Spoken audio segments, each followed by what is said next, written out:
Muy buenas noches, queridos televidentes. Como siempre, con mi cita cada 8 días con ustedes. Mi nombre, Diana Solano. Hoy me encuentro reunida con mis amigos y colegas para hablar sobre el proceso en Colombia, el proceso de paz. Este país, que ha sido tan maltratado por los grupos armados al margen de la ley, pero vale la pena conocer la historia para no repetirla. Sin más preámbulos, doy espacio a mis compañeros, Aura Pérez, Jorge Flores y Viviana Muñoz. Aura, sigue. Muy buenas noches para todos. Diana, gracias por la presentación. En el país de Colombia, cuando no llueve, relampaguea. Por más de 52 años, Colombia ha enfrentado el conflicto interno armado, donde han participado varios grupos al margen de la ley. En este trayecto se han presentado diferentes acercamientos y acuerdos de paz, algunos con buenos resultados, otros por el contrario se podrían interpretar como el combustible de nuevas ideas para retomar la violencia hacia el gobierno, donde la población civil sufre las consecuencias de los acuerdos sensibles al fracaso. Las FARC se puede catalogar como el grupo más complejo para este país por su duración en el conflicto interno armado, sin dejar de reconocer el papel que representan los demás grupos que al igual han ocasionado un daño irreparable al país. El día de hoy vamos a hablar de esos acercamientos y acuerdos de paz, respondiendo a algunas preguntas que permiten tener una ubicación en el contexto del proceso vivido a través de diferentes administraciones del gobierno. Para poder hablar con más claridad del conflicto interno de Colombia, debemos conocer los actores que están al margen de la ley y que han participado durante todo este tiempo. Muchas gracias, compañeras. Yo voy a hablar sobre las FARC. Las FARC surgen en 1964 como una guerrilla de autodefensa. Con los años da un viraje al comunismo con el fin de tomar el poder por medio de la lucha revolucionaria del campo a las ciudades. Con los años, de menos de una centena de combatientes, las FARC se convirtió en una importante fuerza guerrillera con presencia en distintos sectores rurales de Colombia. Esta fue creada por Manuel Marulanda Vélez. PRT nació en 1982 a partir de una fracción marxista-leninista del Partido Comunista.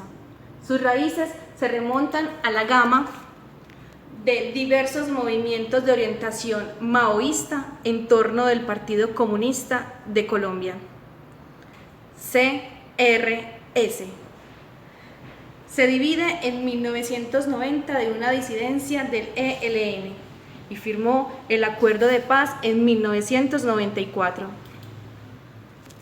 Buenas noches, compañeros. El día de hoy les voy a hablar sobre un grupo llamado Quintilame. Este fue una guerrilla indígena, la cual fue originada en el Cauca, el 5 de enero de 1985. Esta guerrilla aparece con la toma de la población de Santander de Quilichao.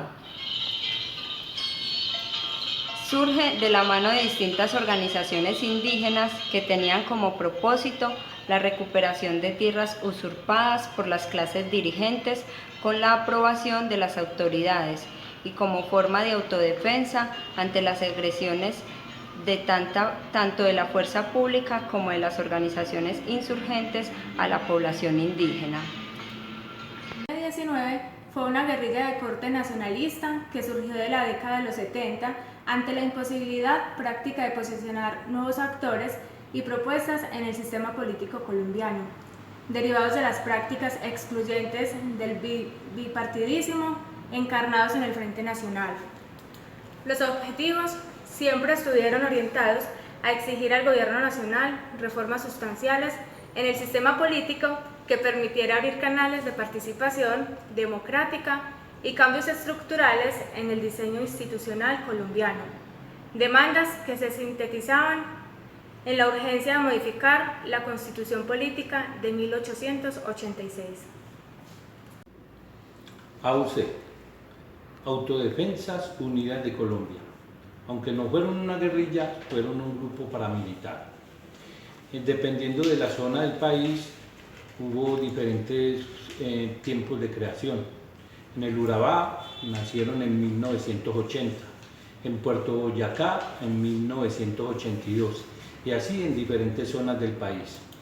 Pero se unieron en un tiempo de 1997 bajo el liderazgo de los hermanos Castaño Gil, máximos jefes de las agrupaciones paramilitares más importantes del entonces, las Autodefensas Campesinas de Córdoba y Urabá, fundadas en 1993. Viviana, ¿y sabías que en estos grupos guerrilleros 5 firmaron el acuerdo de paz en los años 90? Por ejemplo, el M-19. Sí, Diana, yo tenía conocimiento de esas firmas. Por ejemplo, la del M-19 se firmó el 9 de marzo de 1990. Esta fue firmada en Santo Domingo, en el Cauca, con el presidente Virgilio Barco y el comandante general del M-19, Carlos Pizarro, los cuales firmaron el acuerdo político con el que pusieron fin a los diálogos que iniciaron en 1989. Diana, ¿qué otras firmas de paz has escuchado o tienes conocimiento de ellas? La firma de paz con el PRT. El 25 de enero de 1991, el gobierno y el Partido Revolucionario de los Trabajadores, PRT, firmaron el acuerdo final que constituyeron durante 6 meses y que duró la negociación. Viviana, ¿y sabes algo sobre la firma de la paz con el EPL? Sí, Diana, esa firma fue el 15 de febrero de 1991. Tras 9 meses de negociación, el gobierno y el Ejército Popular de Liberación, EPL, firmaron el acuerdo final en Bogotá. También sé de la firma de paz con Quintín Lame. Este fue firmado el 27 de mayo de 1991 en el resguardo indígena Pueblo Nuevo, en el Caldono, Cauca. El gobierno y el movimiento armado Quintín Lame firmaron un acuerdo final de paz. Firma de la paz con la CRS. El 9 de abril de 1994, en Oveja Sucre, el gobierno y la Corriente de Renovación Socialista, CRS, firmaron un acuerdo final político. Viviana, ¿y el ELN ha llegado a algún tipo de acuerdo? Diana, yo tengo entendido que el ELN no ha firmado ningún acuerdo con el gobierno no ha hecho ninguna firma de paz. A partir del año 2000 se han llegado a 2 acuerdos en nuestro país. En el año 2005 se llegó después de unos diálogos con las AUC, Autodefensas Unidas de Colombia, se llegó a una desmovilización, que más que acuerdo fue una ley, que fue la ley 975 del 2005, la cual habla de la Ley de Justicia y Paz. Esta se dio para buscar que las víctimas tuvieran derecho a la verdad, la justicia y la reparación.